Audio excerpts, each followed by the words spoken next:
收尾，也说到了这个在我们这个 Discord 群里面别的人在进行一些做广告。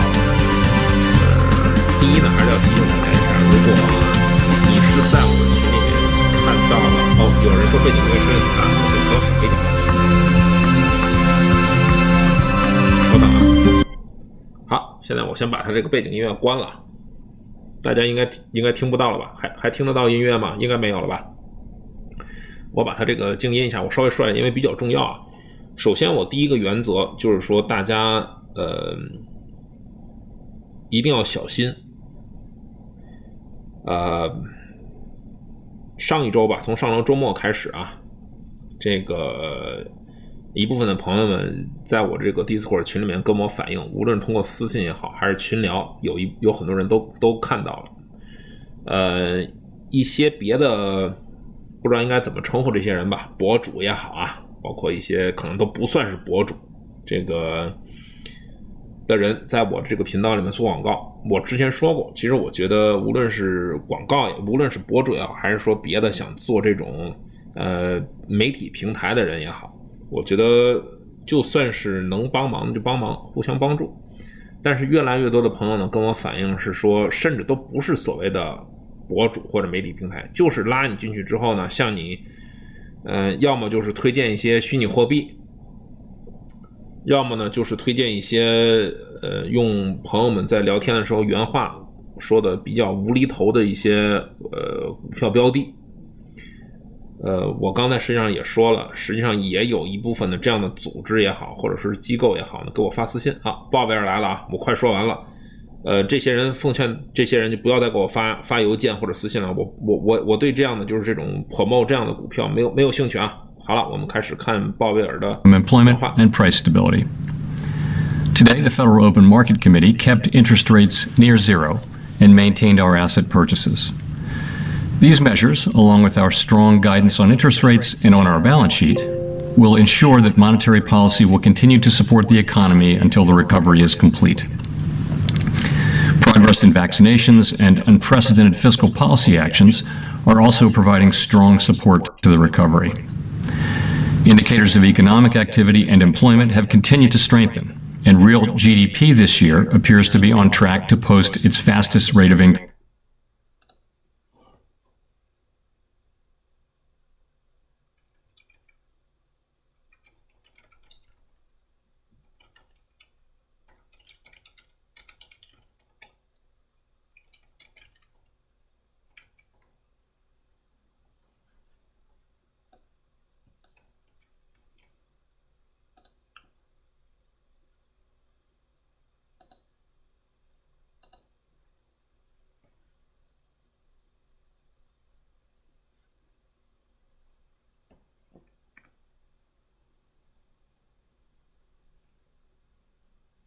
In decades. Much of this rapid growth reflects the continued bounce back in activity from depressed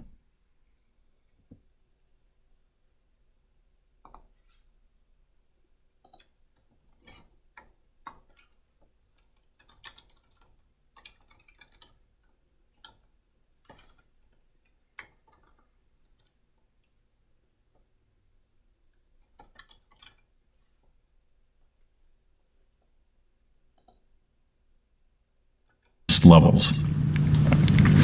The sectors most adversely affected by the pandemic have shown improvement, but have not fully recovered.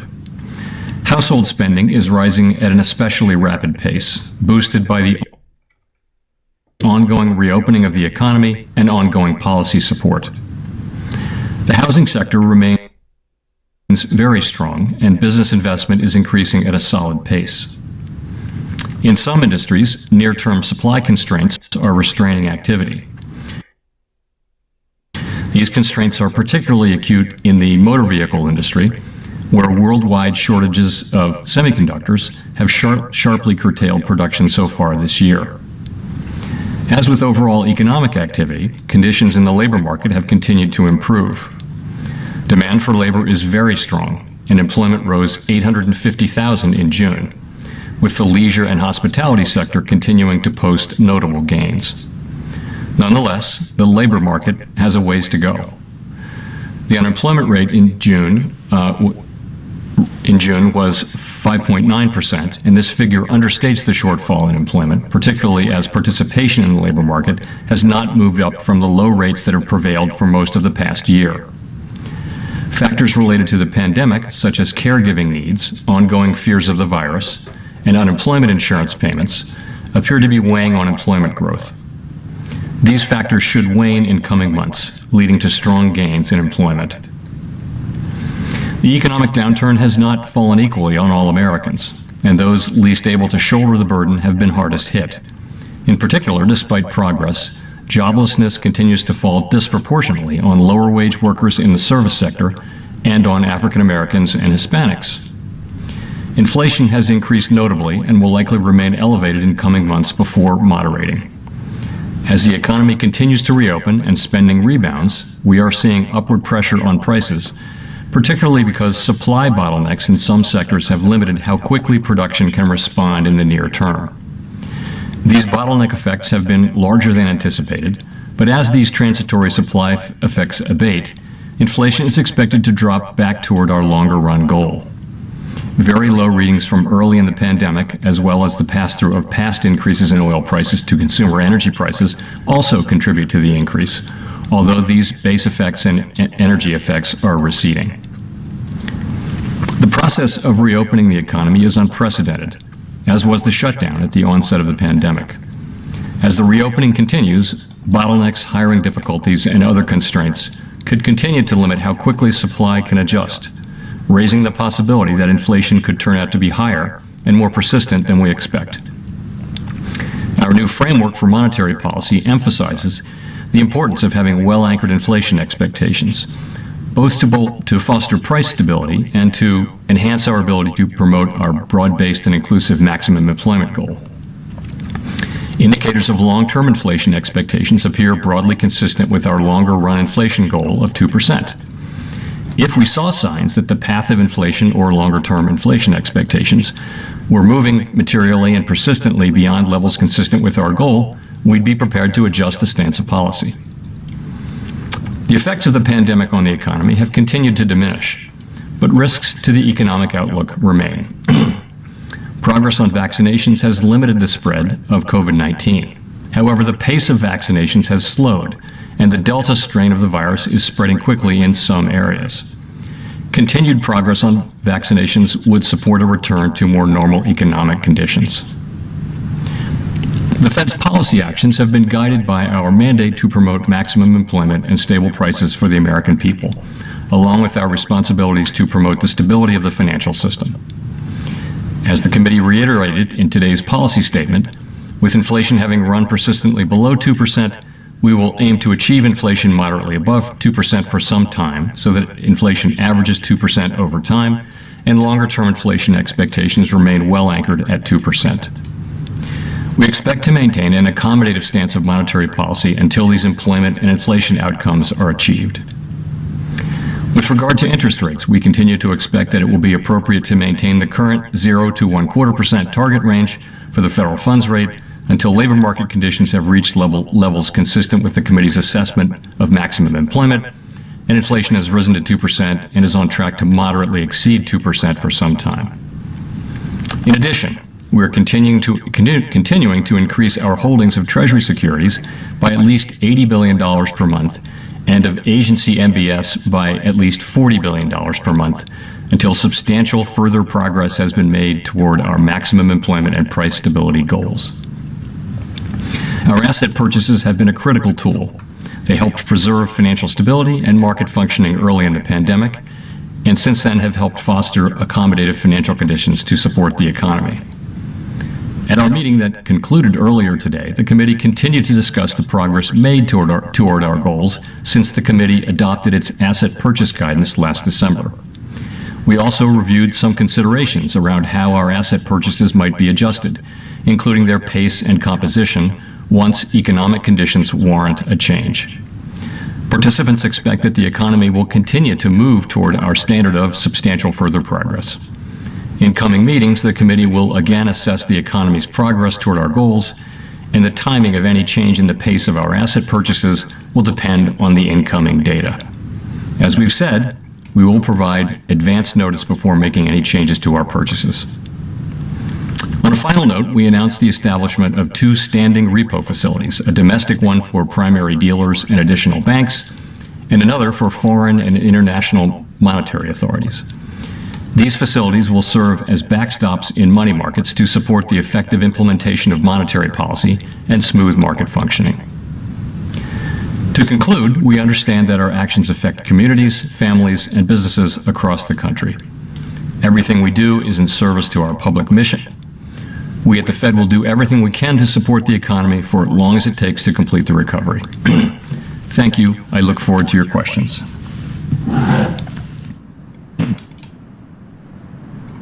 Thank you. Let's go to Steve Leisman with CNBC. Thank you very much. Mr. Chairman, I wonder if you might be able to put some, I don't know, numbers or maybe more detail around this concept of substantial further progress.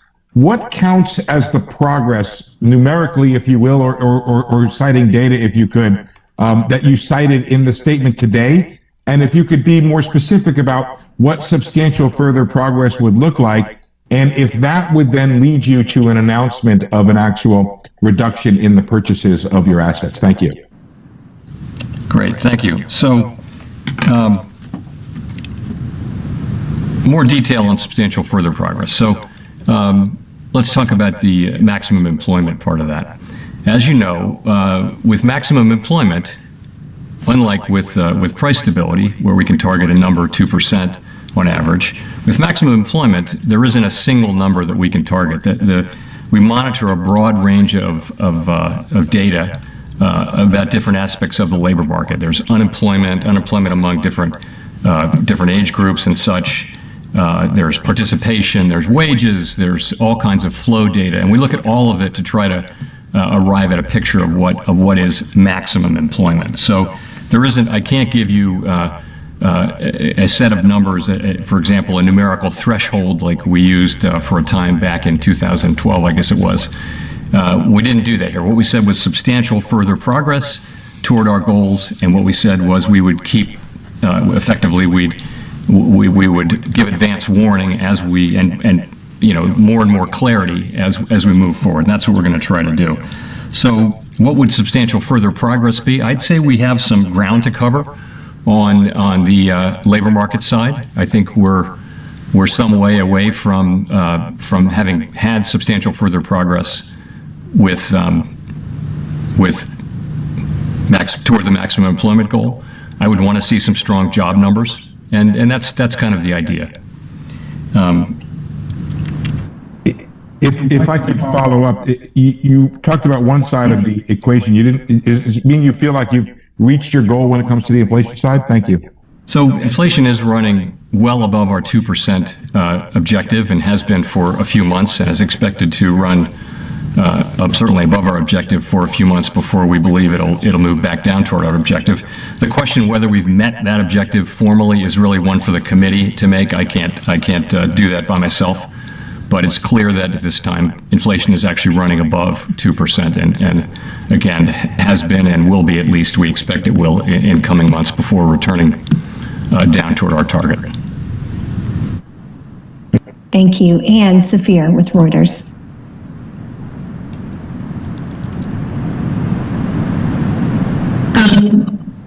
Hello, can you hear me?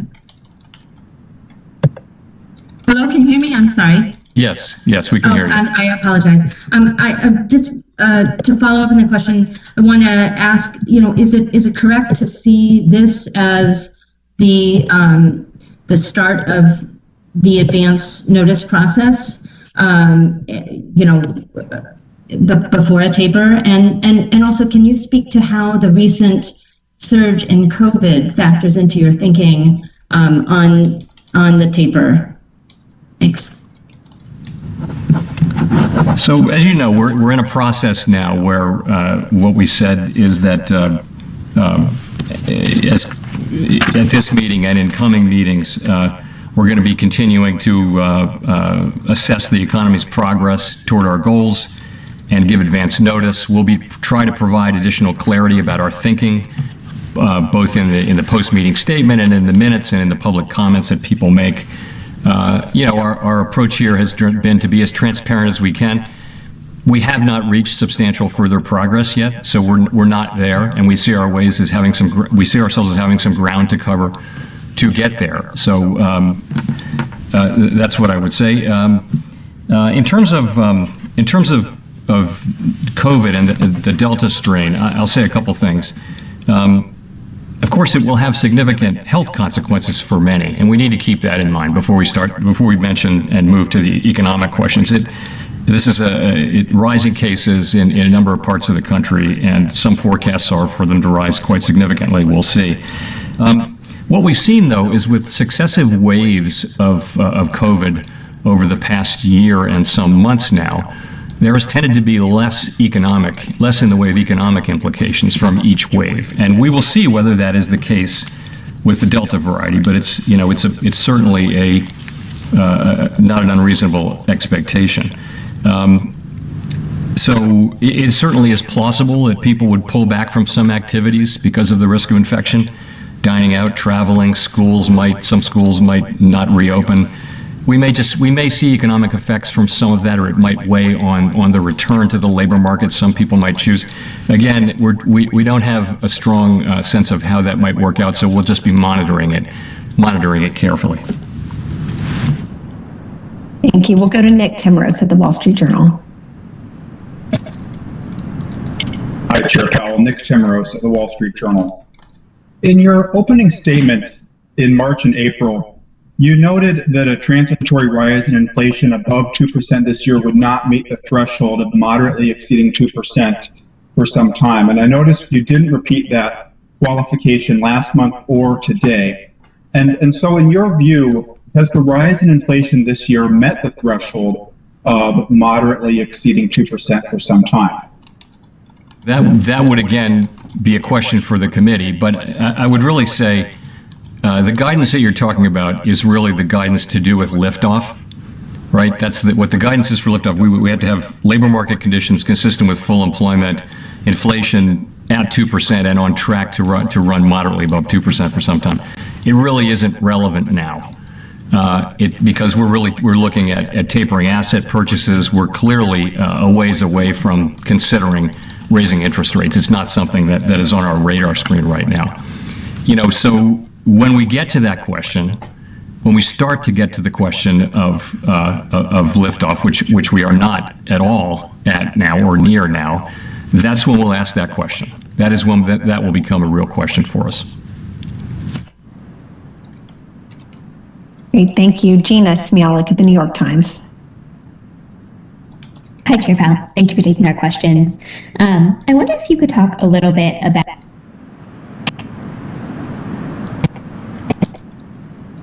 reacting. Does that affect how you're thinking about tapering? Does it affect how you're thinking about, potential liftoff down the road? And if you could just talk a little bit about that. Gina, I'm sorry, for the first 15 seconds of your question, you froze. Could you say that again? I apologize. Oh, yeah, no, sorry.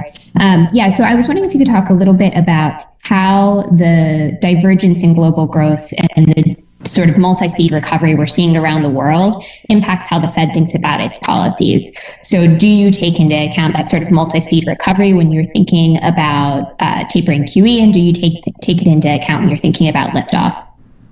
Thanks. So it's an important feature of this recovery is how uneven it is, and in many cases this related to the fact that some countries have had little in the way of access to vaccines, and so they're seeing significant outbreaks and it's weighing on economic activity, whereas other countries, such as the United States in particular, are having a very strong rebound. And now Europe is having a stronger rebound as well. So it's a feature of our economy. Now, how does it affect our policy? In a couple of ways, potentially. One just is that in general, economies and through financial markets and through trade are deeply interconnected now. And so a stronger global economy will lead to more U.S. exports, and that'll help economic activity. To the extent the global economy is weak and the United States is strong, will wind up we'll wind up exporting some of our demand through imports rather than having a lot of exports. That's one way. Another way, though, is more on the risk side, and that is, as long as COVID is running loose out there, as long as there's time and space for the development of new strains, no one's really finally safe. These strains, there's no reason they just can't keep coming, and one more powerful than the next. We don't know that, but that's certainly a plausible outcome. Now, as vaccinations rise, we can nonetheless get back to our economic activity. But it is both the right thing to do and very much in our interest to make sure that vaccination happens broadly around the world, just for that reason. Thank you, James at the FT. Thank you very much. Chair Powell, how would you describe the risk to the outlook on inflation at the moment after the last data came out higher than expected?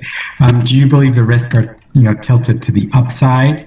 And does the committee share that view, or are they in balance? Are you still worried that there could be a hit to demand from the Delta variant that could tilt them sort of to the downside again? If you could give us a sense of that, that would be very helpful. Sure, I'd be glad to. So if you look at the most recent inflation report, what you see is that it came in significantly higher than expected, but essentially all of the overshoot can be tied to a handful of categories. It isn't the kind of inflation that's spread broadly across the economy. It's new, used, and rental cars, it's airplane tickets, it's hotels, and it's a couple of other things. And each of those has a story attached to it that is really about the reopening of the economy. So we look at that and we think that those are temporary things because the supply side will respond, the economy will adapt. We have a very adaptable, flexible economy and labor market, and it's a real asset that we have. And so we think that inflation should move down over time. Now, we don't have much confidence, let's say, in the timing of that or the size of the effects in the near term. I would say in the near term that the risks to inflation are probably to the upside. I have some confidence in the medium term that inflation will move back down. Again, it's hard to say when that will be. I will say, though, that inflation is half of our mandate, price stability is half of our mandate, and if we were to see inflation moving up to levels persistently that were above, significantly, materially above our goal, and particularly if inflation expectations were to move up, we would use our tools to guide inflation back down to 2%. So we won't have an extended period of high inflation. We think that some of it will fall away naturally as the process of reopening the economy moves through, and it could take some time. In any case, we will use our tools over time as appropriate to make sure that we do have inflation that averages 2% over time. Thank you. Victoria at Political. Hi, Mr. Chairman. So bond market pricing seems to suggest that investors think the Fed might eventually over-tighten. So my question is, do you think that markets have bought into the central bank's new framework, and how do you balance that with managing inflation concerns? Well, so in terms of what's been happening in bond markets, I don't think there's a real consensus on what explains the moves between the last meeting and this meeting. We've seen the long-term yields go down significantly. Some of it is a fall in real yields, which may have been connected to, some speculate, connected to sentiment around the spread of the Delta variant and concern about growth. There was also some decline in inflation and compensation, which is significantly reversed. And there are also so-called technical factors, which is where you put things that you can't quite explain. So I don't see in any of that there is really anything that challenges the credibility of our framework, if that's really your question. We are committed to achieving 2% average inflation over time.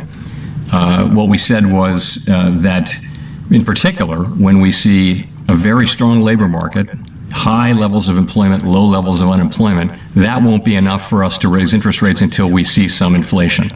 Of course, what we have today is kind of the opposite. We've got 7 or 8 million people, fewer people at work than were at work before the pandemic.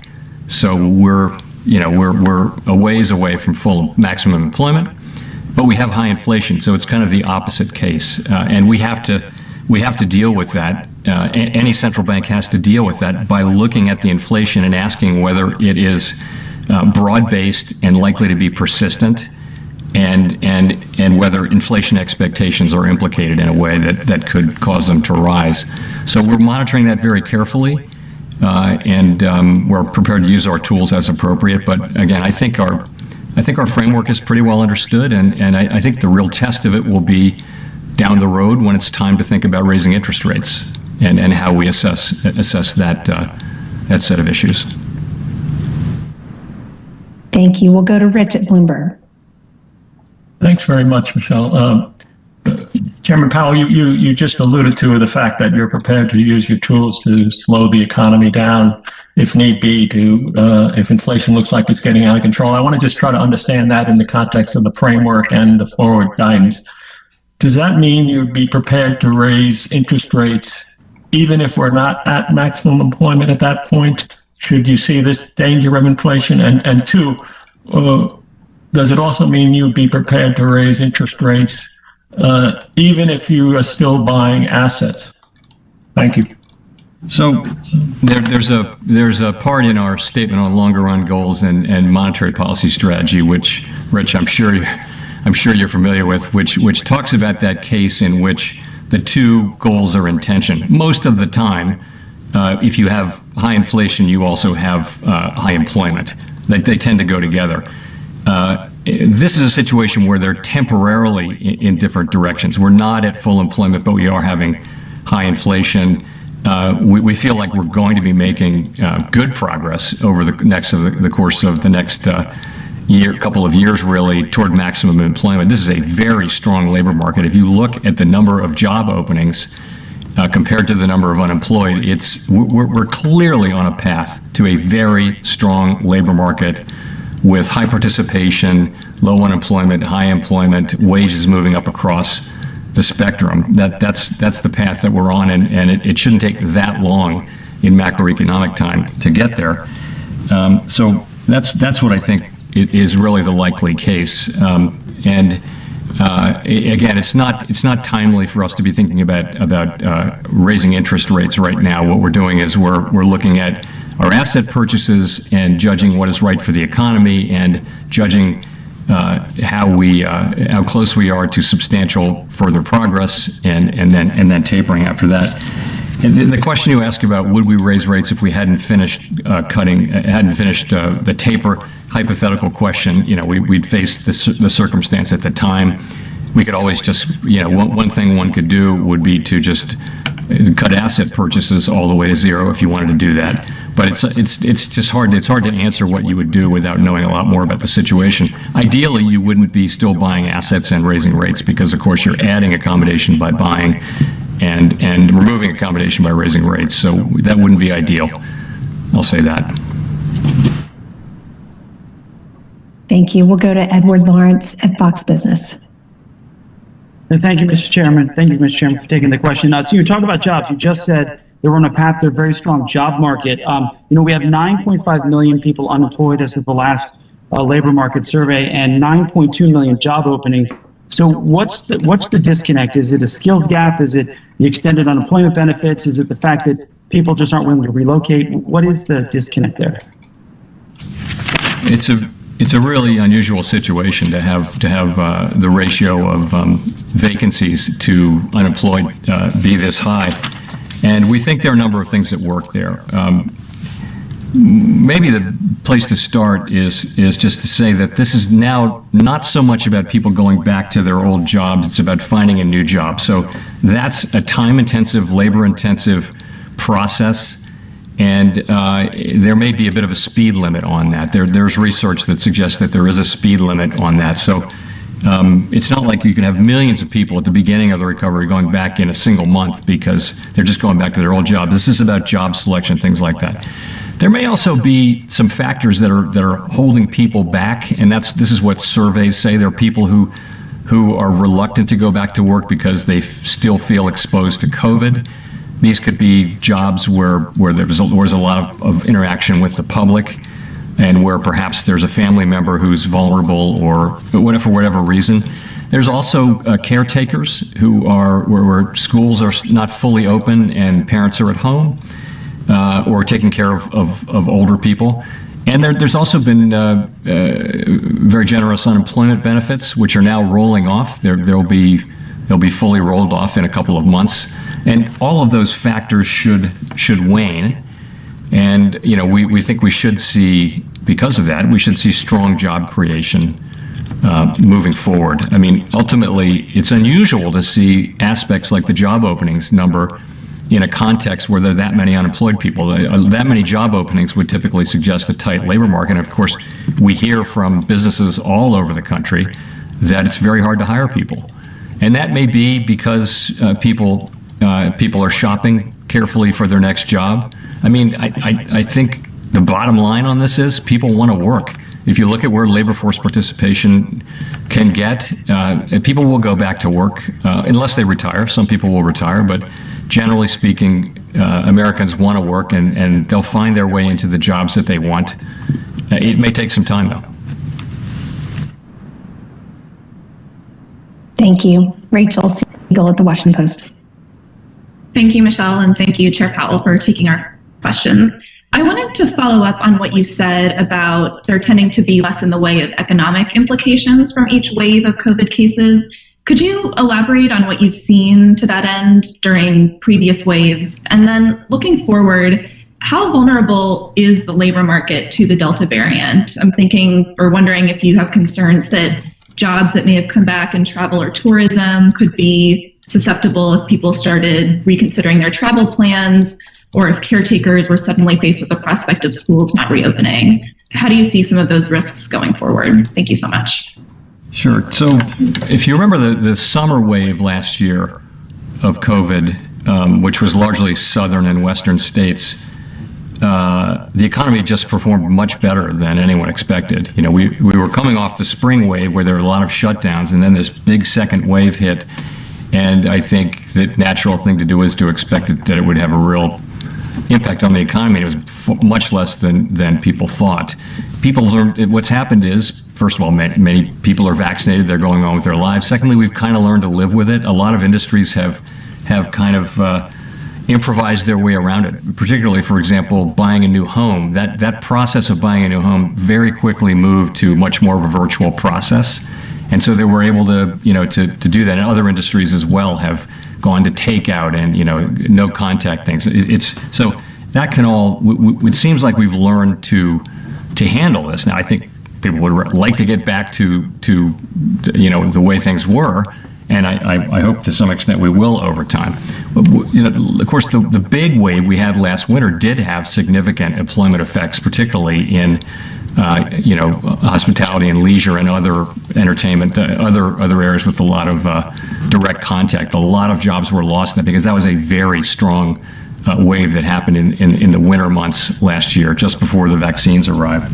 So with Delta, we're just going to have to watch. Again, with a reasonably high percentage of the country vaccinated and the vaccine apparently being effective. We're not experts on this, but it seems like a good going in estimate would be that the effects will probably be less. There probably won't be significant lockdowns and things like that. But again, those are not decisions for us, or nor is it something we'd be expert in. In terms of the channels, this is kind of speculation, but it just is that people, you could imagine school districts deciding to wait a month or two for the Delta wave to quiet. I'm not saying this will happen, but that it's easy to imagine that. It's also easy to imagine that some people might say, you know what, I'm just gonna wait a couple of months before going back to work. Wouldn't be hard to imagine that happening. If schools don't open, then caretakers have to stay home, and if people don't go back into the labor force, then the job growth won't be as strong. Those kind of things. So it doesn't. Again, sitting here today, not being able to really know the future, it doesn't seem as though the effects will be very large, but there may be effects, and it may be that the effect is to slow the economy down just for a period of months or not. There are many parts of the country where it might not have an effect, and we're just going to have to see what the economic effects are. Thank you. Now we'll go to David Gura at NPR. Thank you, Mr. Chairman. I was going to ask if you've started drafting your Jackson Hole speech, but I'm going to go in a different direction here.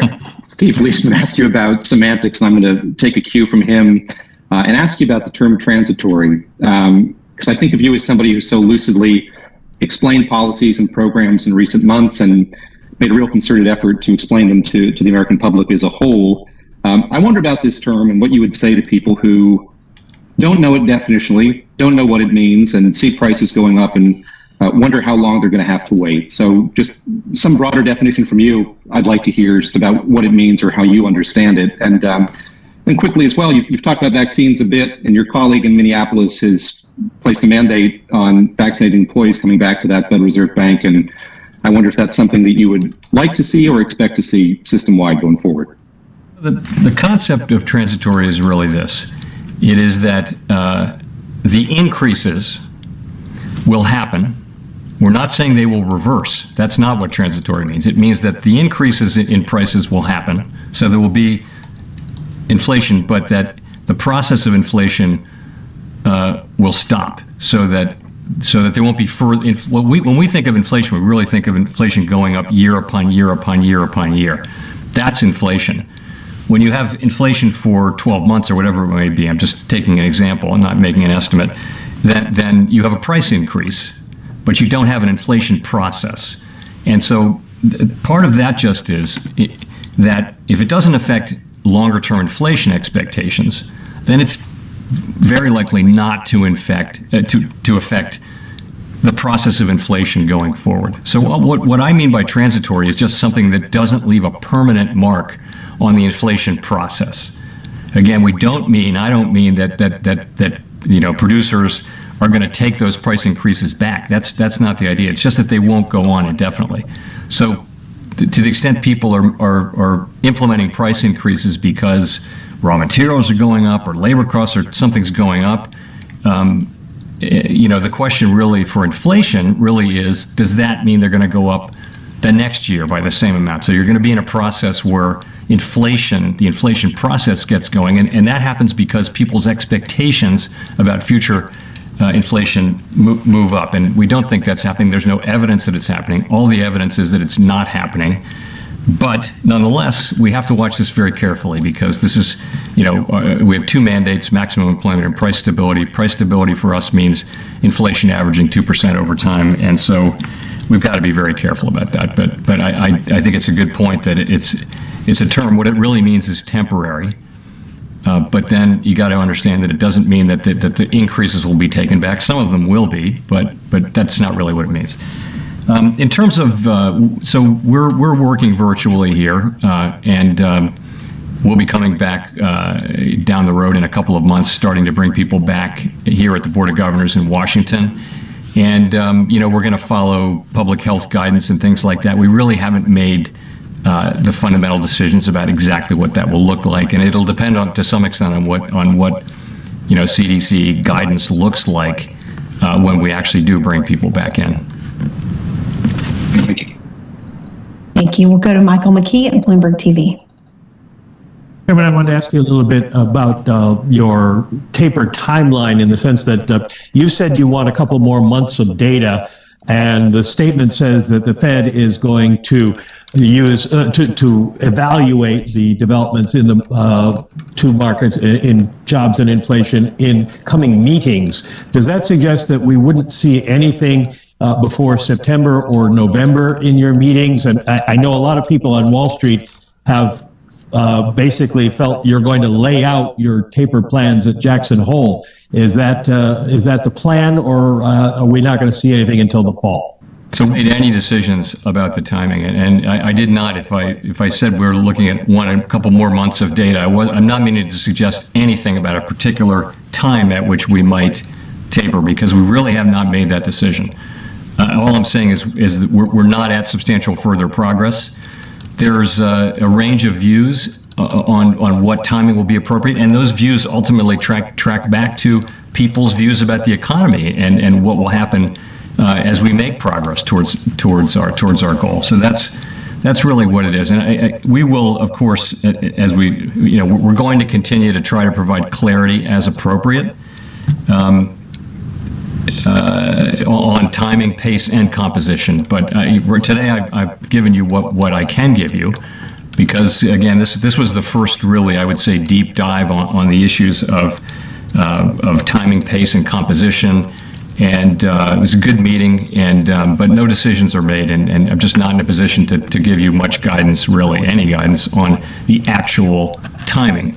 But I will say we're making progress. We expect further progress, and we expect that if things go well, then we will reach that goal. And when we reach it, and the committee is comfortable that we have reached it, then we'll taper at that point. I really, there's nothing I can say about Jackson Hole. We're in the process of writing that speech, and I am going to give a speech, but I wouldn't want to say what'll be in there at this point. Well, if I could follow up, several people have recently noted that the Fed has got the markets working well, and you've got bank loans up. In other words, you've stimulated demand. But savers and companies like insurance companies and pension funds are getting hammered by the low rates, and they're wondering if the balance hasn't started to shift away from benefiting the economy to doing more harm than good. Asset purchases were just a key part of our response to the critical phase of the crisis. They really helped us restore market function to these key markets, really, which are very, very important to our economy and the global economy. And then they were a big part of creating accommodative financial conditions to support demand. They were strongly needed. It was that commitment to continue asset purchases that provided strong support for the economy and has been a part of the story for why the economy is so strong right now. So we said we would taper when we achieve substantial further progress, and we're going to honor that commitment. I mean, it's and again, we're talking about it right now, and meeting by meeting, and moving in that direction. We will taper when we reach that goal, and we'll provide more clarity on that as we go, as is appropriate. Thank you. We'll go to Hannah Lang at the American Banker. Hi, you've been asked a lot previously if the Fed's monetary policy at all contributes to inequality, but I was really curious to know where you think the Fed's regulatory policy lands, particularly if you think that the Fed's bank capital requirements have had the effect of penalizing lower income households seeking loans. Basically, is it possible to achieve the balance of a safe banking system with one that also provides equitable loan access? Thanks. Well, I think strong capital requirements are essential for banks, particularly for the largest banks. And I think that an undercapitalized banking system, as we've seen, can be a real threat to the economy, and mostly, or to the greatest extent, to people at the lower end of the income spectrum. So if you look back at not this crisis, but the previous one, the banking system was undercapitalized. So higher capital requirements are really a good thing, because they allow banks to weather downturns and continue to perform the functions that they perform. I think it's other tools that we have to, and the Fed has some of these tools, Congress has some of these tools, other agencies have some of these tools, to assure or support the wide availability of credit, particularly to low and moderate income communities. So that's CRA. We enforce CRA. We're working on a new CRA proposal right now with the other banking agencies, and we think it's going to be good, and will support the flow of credit to low and moderate income households. It's also the anti-lending discrimination statutes that we enforce. And it's some of the programs that Congress has in place to support the flow of credit to low and moderate income communities. I don't think it's capital standards at all. I think capital standards work the other way. Strong capital is what enables banks to continue to serve their communities, including low and moderate income communities. Thank you. We'll go to Chris Rugaber at the AP. Hi, thank you for taking my question. Chair Powell, I guess I wanted to ask about the last, when you were before Congress earlier this month, you mentioned, I think, something along the lines of, it won't take too long before we see if you're right about inflation and its temporary aspect. You also mentioned learning a lot more in the next 6 months about the economy. Can you tell us a little more what you mean by that? When do you think you'll get a clean reading on inflation that is free of most of the distortions that we're seeing now? Right. So with inflation, as I mentioned, we look not just at the headline number, but we look at all the components that go into the calculation of inflation. And if you do that, if you look under the hood, what you see is not that widely across the whole range of goods and services that are in the economy, we're seeing upward pressure on prices. That's not really what we're seeing. What we're seeing is a handful of things that really account for the overshoot of inflation. And as I mentioned, it's things like cars, new, used, and rental cars have moved up in price because of the car shortage, because of the semiconductor shortage.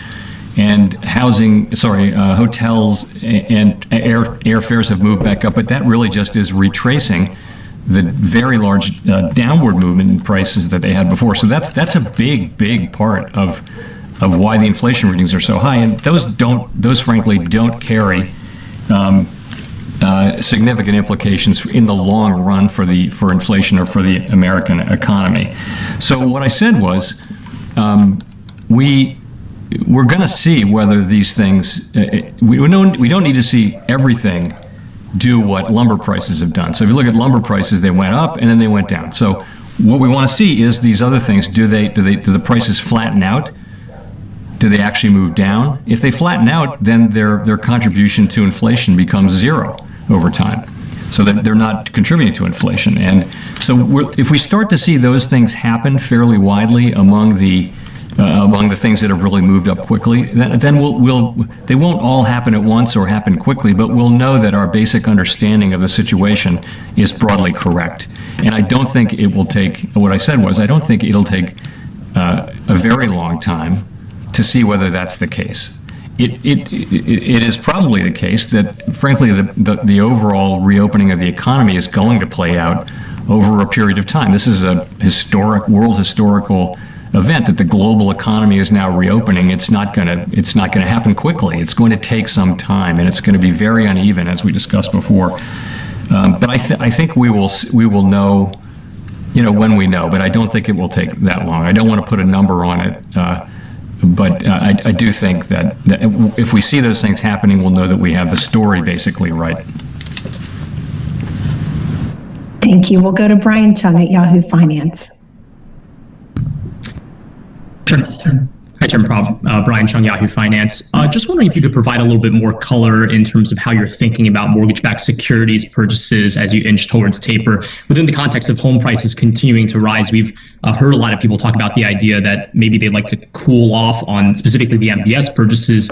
Is that more because of the optics, or is it because there's an observed relationship from the committee's view between MBS purchases under QE and a hot housing market? Thanks. So a number of participants raised the questions around MBS and tapering at today's meeting, as a matter of fact, and yesterday's meeting. And I'll just say that, generally speaking, I think the Treasury and MBS purchases affect financial conditions in very similar ways. There may be modest differences in terms of contribution to housing prices, but it's not something that's big. So where I think we are is there really is little support for the idea of tapering MBS earlier than Treasuries. I think we will taper them at the same time. It seems likely based on where people are now. The idea of reducing MBS purchases at a somewhat faster pace than Treasuries does have some attraction for some people, others not so much, and I think it's something that we'll be continuing to discuss.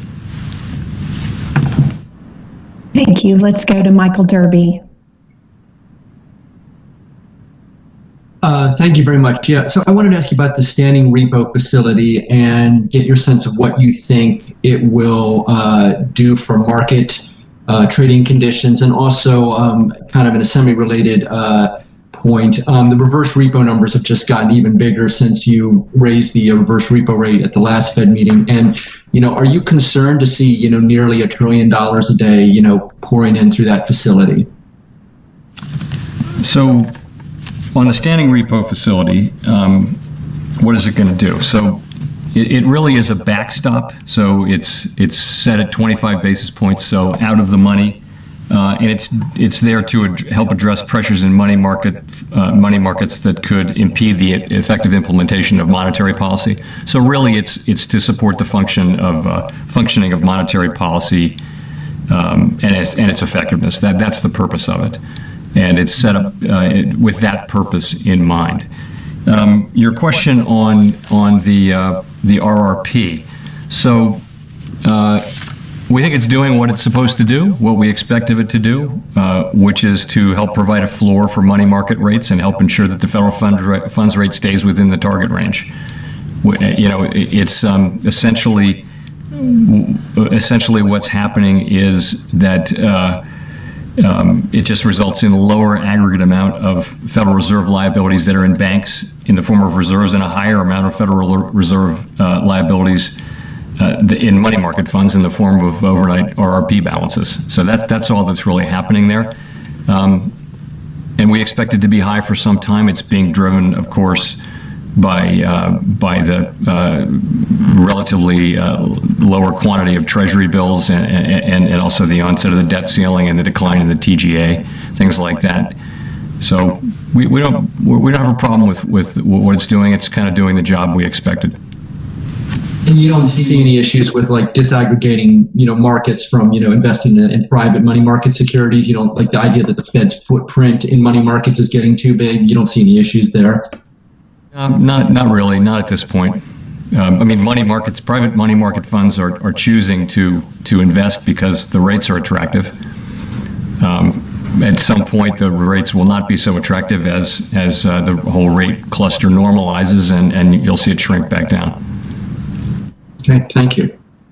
Thanks. Let's go to Greg Robb at MarketWatch. Hi, thanks for taking my question. Chair Powell, I was going to go back to inflation a little bit. I'm just kind of surprised by your tone. It seems like you're just sort of warning that if inflation gets too high, the Fed will act. Isn't it true that, a little inflation is good for the economy and that it's somehow maybe we can get the economy out of this sort of place where we're always going to be close to the zero lower bound? Isn't there a good story to tell and you're sort of panicking people? I certainly don't have that in mind. Look, we, as you know, we're targeting a moderate overshoot of 2% inflation for some time. We want inflation expectations to be centered on 2%. We feel like they may be a little bit below that. So the bigger picture is that that would be a healthy thing. This is a different thing. This is not that. That was the kind of inflation we were thinking about that comes from from a very, very strong labor market and a booming economy. Maybe that was the kind of inflation. This is something different. This is really driven by the supply side, which is not able to handle this big spike in demand that we're seeing as the economy reopens with vaccination and fiscal support and monetary policy support. The supply side, just all over the world, you're seeing the same thing, which is it just can't keep up. And there are labor shortages in a lot of places, the same sort of thing. So, there's absolutely no sense of panic. I've explained, I think, several times here today that my best estimate is that this is something that will pass. It's really a shock to the economy that will pass through. If you look at where forecasters are, people who actually write down a forecast for a living, very, very strongly, they see it that way.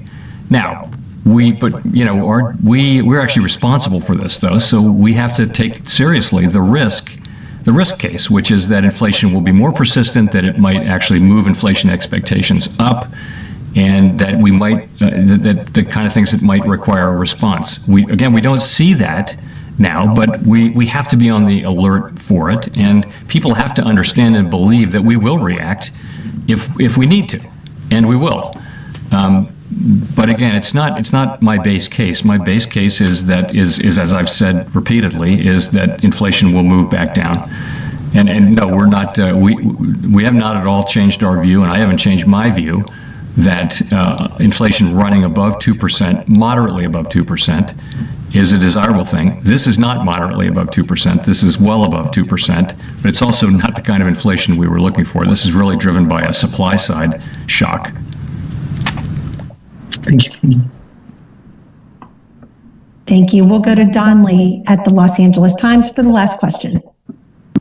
Hi, Chair Powell. Wonder if you could talk about wages. Many workers seem to have gotten some good wage gains in recent months. What can workers generally expect going forward? And it doesn't sound like you're concerned about rising wages feeding into broader inflation. Is that right? So wages have moved up. A lot of that is driven by new hires, and a lot of it is driven at relatively low-paid jobs in the service industries as people come back. So that's not troubling. And we don't see, there is a form of wage inflation that can lead to price inflation, and we're not seeing that right now. And that really is if what we call unit labor costs move up, and which really puts it move up in a way that is hard for companies to manage, and puts them in a situation where they have to accept substantially lower margins or raise prices. Now, when it happens gradually, we've seen in a long expansion, sometimes unit labor costs do move up and put some pressure on margins. In a long expansion, that's been happening late in the expansion. That's not a problem either. The problem is if it happens in a way that pushes firms broadly into raising prices. It was called the wage price spiral. We don't see that now. This is something that was a feature of the high inflationary era of the Great Inflation, but it's not a feature now, and we don't see that now. Of course, we'll be watching it, and this is one of the reasons why we're watching so carefully to see whether labor force, whether people do come back in and accept jobs. Given the very large number of job openings and the very large number of unemployed people, we'd like to see, some matching going on there so people get back to work. We think labor supply would be a healthy thing. But wages moving up across the spectrum, consistent with inflation and productivity, is a good thing. Thank you, Chair Powell, and thank you all for coming. Thanks very much.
Jimmy 说让我讲讲话，我没有什么特别多可以讲的了。鲍威尔今天的讲话，非常非常给力啊，不是一般的给力啊。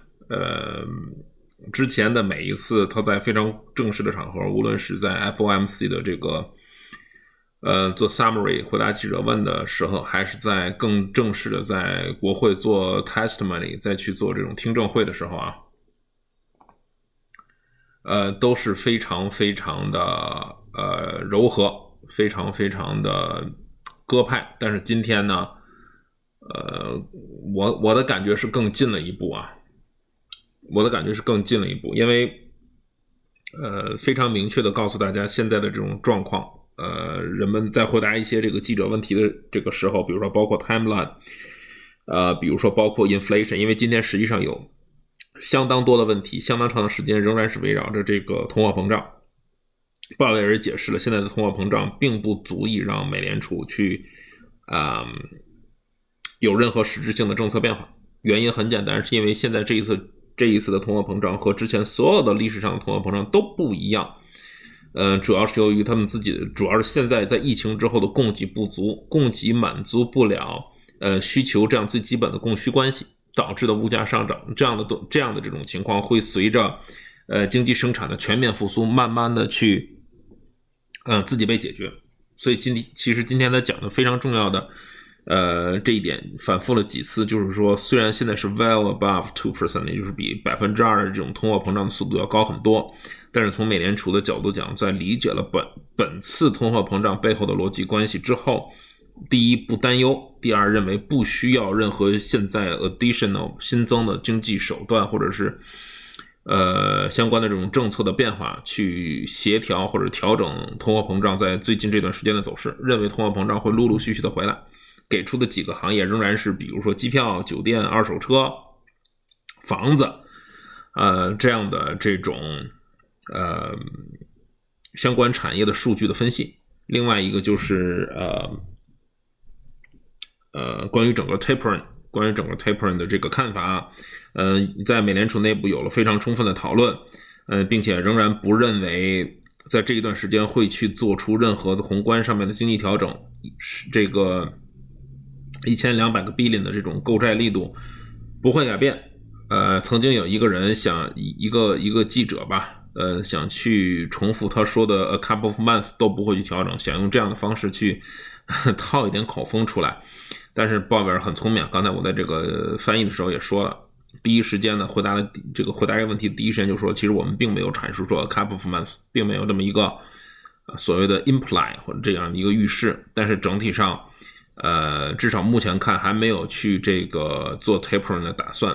当他们达到了美联储制定的一些相关的在经济上面完成了自己的目标之后，在市场认为他们完成了目标之后，他们才会去做这样的缩表的这样的动作，这是第一。我刚才想说缩表的还有什么东西啊？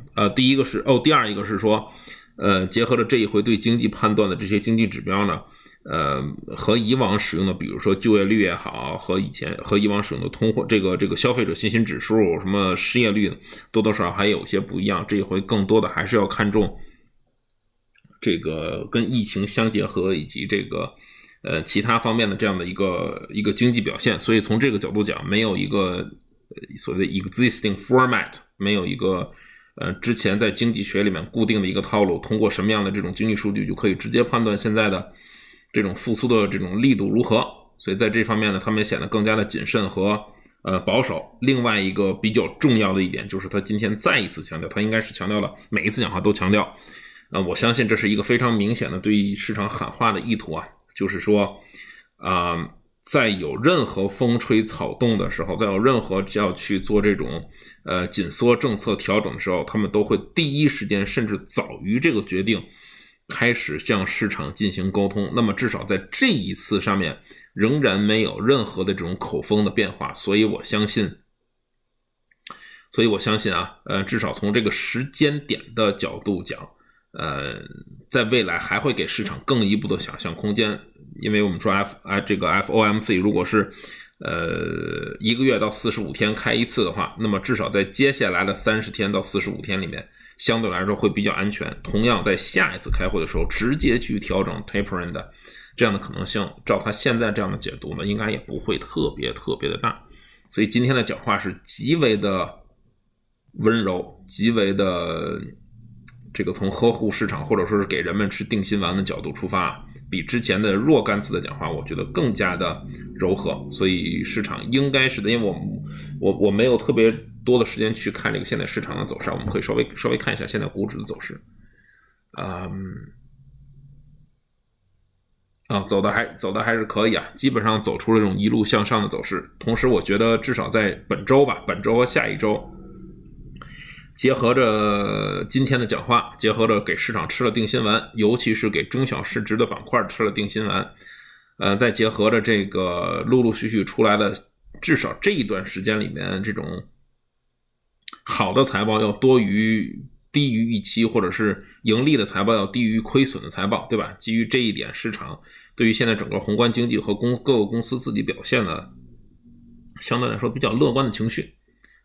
我相信在这一段时间里面，未来的本周剩下的2个交易日，甚至包括下周，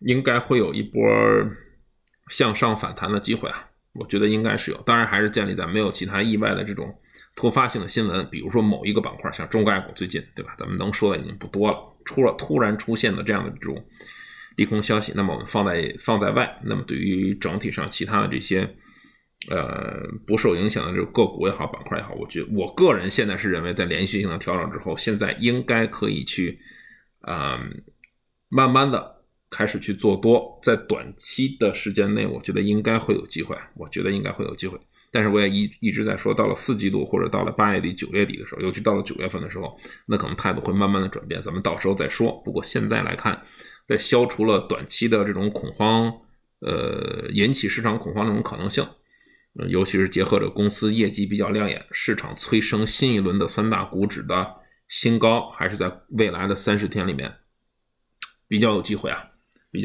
我们拭目以待。这是谁又开始让我去做吃播了？这个虽然我比较喜欢美食吧，但是咱们现在还是先不用做吃播了，对吧？好了，这个3点35分了，今天跟大家一起度过了一个很久没有这个从1点一直播到下午3点多了。我记得在咱们这个直播节目刚开始的时候，1点到3点的时候，每次都播2个多小时，已经很久没有直播那么长时间了。希望大家交易愉快啊！今天应该大家都应该赚钱了，我相信这样的好的势头呢，应该会得以延续。希望大家在最近的这一段时间里面，可以多多受益，让自己的账户呢，开开心心的一路上涨，让我们可以这个，想出去度假哦。对，顺便跟大家稍微说一下，8月的第2周、第3周，说到度假想起来，8月的第2周、第3周，我们全家要有 vacation。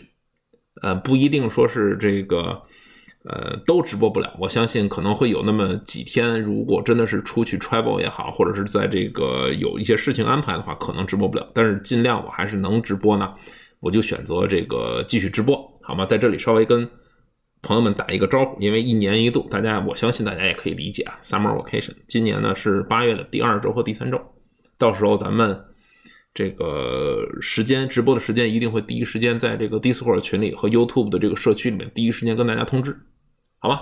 谢谢大家了，感谢 Teresa， 也感谢 God Bless America 帮助我今天做这个房间的管理员啊，我也是第一次看到这个功能，非常感谢各位朋友们的支持，这个祝大家下午快乐，交易快乐，咱们明天呢还是美东时间1点准时见面，谢谢各位。